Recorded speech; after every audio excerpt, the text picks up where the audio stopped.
Hi everyone and welcome to my Croatian kitchen. My name is Andrea and I'm the author of Croatian Desserts Cookbook. Today I want to give you a useful lesson about the types of flour that we use in Croatia. So what many of you who live in the US, the UK, Australia, Canada, New Zealand recognize as all-purpose flour or plain flour comes in all different variations in Croatia, and some of the names might be completely confusing, like we have T400, T500, T850. They all sound like Terminator types, so completely confusing. And today I'm going to demystify this confusion for you once and for all. The first and most important thing you need to know about the Croatian types of flour is that we use something that's called the ash content to recognize different types. So we don't talk about gluten content, but ash content. So what is this ash content? It sounds weird, but it's really a useful measurement. It basically tells us if you burn a certain amount of flour, then the amount of minerals that is left is the amount of ash. This means that if you have whole grain flour, you will have more ash after it burns, because a whole grain flour contains more minerals in the bran and less starch from the endosperm. But let's get into examples and it will be much clearer to you. Here I have something that in Croatia we call glatko brašno, and it literally translates as smooth flour. But this is actually the flour that is typically used for bread and for any kind of really thin pastry like filo pastry. It is so finely ground that, look, if I dip my fingers into it, my fingers will be all covered in flour. So glatko brašno is the kind of flour that we use to make this, which is burek. Okay, so we use the glatko brašno to make any kind of strudel or burek, so filo pastry, which needs to be very, very elastic and very thin, and so the flour needs to have high gluten content. In a shop you will find glatko brašno as T500 or T550. Next I have oštro brašno, and it literally translates as sharp flour, but it is basically the type of wheat that is weak, and it's used for sponges and cakes and for any kind of short crust pastry, like think of any kind of pie. For example,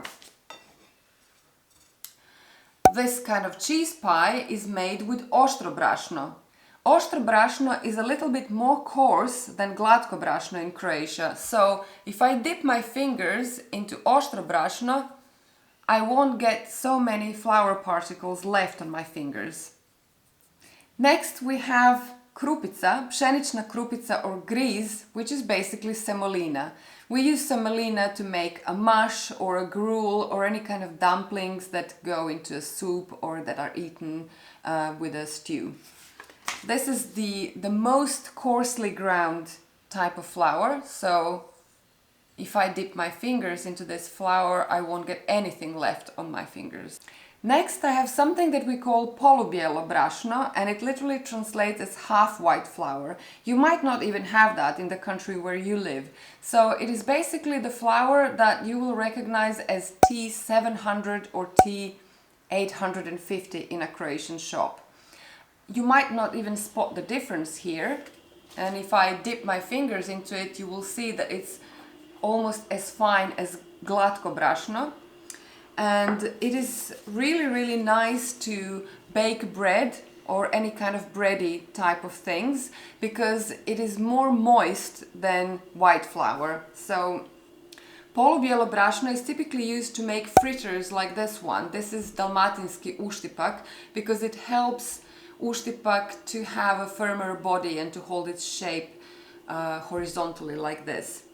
So the next one I have here is crno brašno, and we translate it as dark or black flour, but as you can see it is completely white. So what's the difference between this one and the glatko white flour that I showed you in the beginning?